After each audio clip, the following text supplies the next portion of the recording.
Sahabatku, Tuhan telah memberi peluang kepada kita untuk siapa saja yang ingin berjumpa dengannya. Jika ada keinginan yang kuat. Assalamualaikum warahmatullahi wabarakatuh. Hamdan wa syukran lillah, nahmaduhu wa nasta'inu wa nastaghfiruh. Assalatu wassalamu ala rasulillah alladzi la nabiyya ba'da.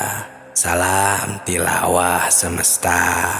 Sahabat tilawah, terima kasih kami ucapkan terlebih dahulu untuk yang sudah mampir meluangkan waktunya di channel yang sederhana ini. Terima kasih banyak yang sudah like, berkomentar, dan subscribe. Dan yang belum subscribe silahkan subscribe agar lebih berkah lagi. Semoga sehat selalu. Sahabat tilawah yang kami cintai, kalau keinginan kita sudah kuat, Tuhan ini telah memberi peluang kepada kita.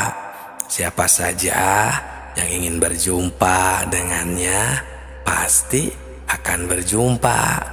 Ini sebagaimana firman Allah yang tercatat di dalam surat ke-18 ayat 110, surat Al-Kahfi ayat terakhir. Itu di sana berbunyi, "Faman kana yarju liqa rabbih falyamal amalan sholihah wala yusyrik bi ibadati rabbih ahada." Barang siapa yang mengharap perjumpaan dengan Tuhan, maka hendaklah ia mengerjakan amal yang soleh, dan janganlah ia mempersekutukan seorang pun dalam beribadah kepada Tuhannya. Nah, sahabat tilawah, menurut ayat barusan, untuk berjumpa dengan Tuhan itu bukan mungkin lagi, tapi pasti, asal kita bisa berbuat amal soleh. Untuk berbuat amal soleh juga ini jangan sembarangan, ya harus benar-benar teliti, melalui guru kah, melalui pembimbing kah, pokoknya jangan sembarangan. Karena ini kan urusan akidah, ya contohnya seperti amal solehnya itu sholat. Nah, ini kan harus benar-benar sholat ini ya fokus, serius, tidak hanya menjalankan kewajiban saja. Jangan semata-mata karena Allah memerintahkan jadi kita menjalankan.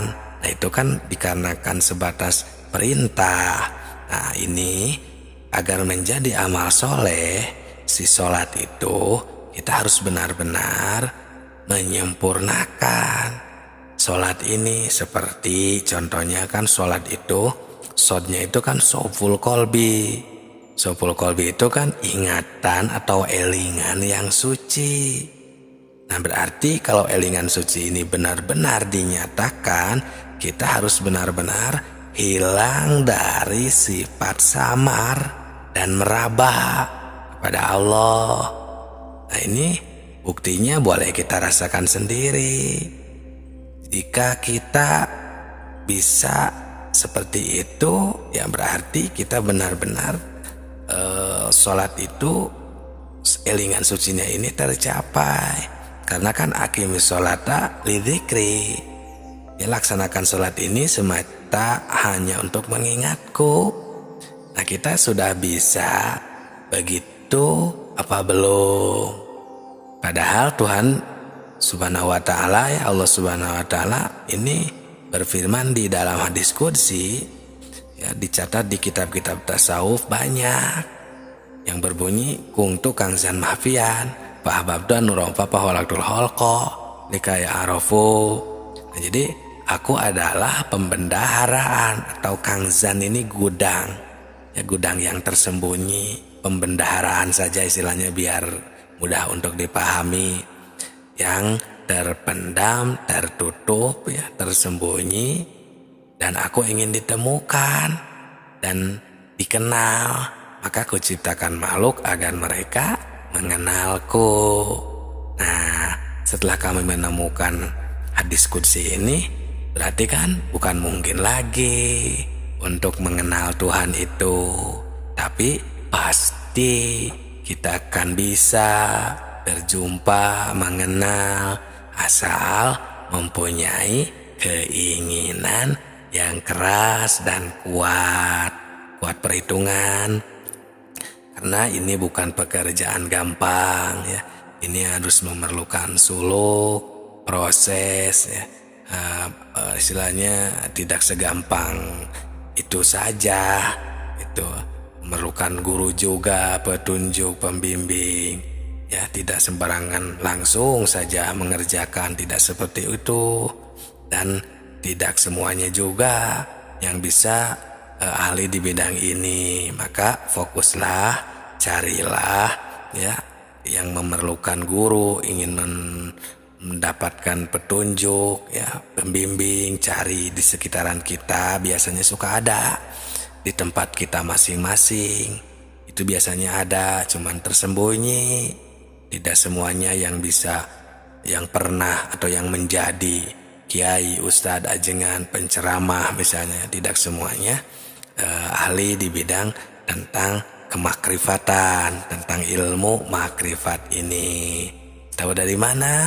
Ya karena kami menemukan juga di salah satu keterangan di dalam kitab Sirur Asror berbunyi, faman lam yasil bihadal ilmi lam yakun aliman fil haqiqati walau qara'a alfa alfin minal kitab bihaisu la yablugha ila ruhaniyah.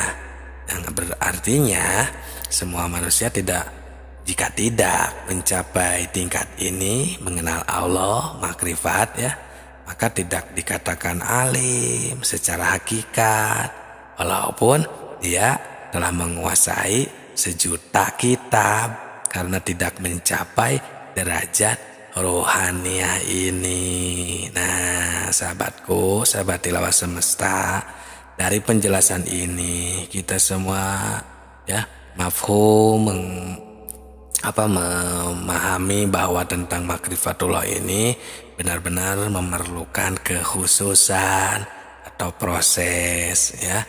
Nah, kita ini sehingga tahu memahami pentingnya ya wasilahnya dari ilmu makrifat ini. Karena pernah ada yang menanyakan, untuk apa belajar ilmu makrifat dan apa wasilahnya? Nah, tentu saja banyak sekali manfaat dan wasilahnya. Seperti yang pernah kami bahas, jika kita lupa kepada Allah di dunia ini, maka nanti apalagi di akhirat setelah kita mati, ya setelah kita meninggalkan dunia ini, ya di alam kubur saja kita belum tentu bisa menjawab pertanyaan dari malaikat munkar dan nakir jika kita tidak tahu, tidak makrifat dari sekarang. Kan salah satu pertanyaannya itu ada, marobuka, siapa Tuhanmu, mana Tuhanmu? Jika kita tidak tahu, kita tidak akan bisa apa-apa nanti di akhirat. Itu baru dari segi pertanyaan, belum dari segi malaikatnya. Seperti malaikat itu kan terbuat dari cahaya, ya kita semua sudah pada tahu dan sudah mafhum. Berarti malaikat itu sejenis cahaya, dan bahasanya juga berarti bahasa cahaya. Karena jika bahasa Arab marobuka itu bukan bahasa cahaya, itu mah bahasa manusia. Dan jika bahasa Arab, bagaimana untuk manusia yang meninggalnya itu bukan orang Arab? Misalnya ya malah orang kutub selatan, misalnya kutub utara, Indonesia, yang tidak tahu bahasa Arab, berarti kasihan. Mana adilnya Allah yang tidak tahu bahasa Arab?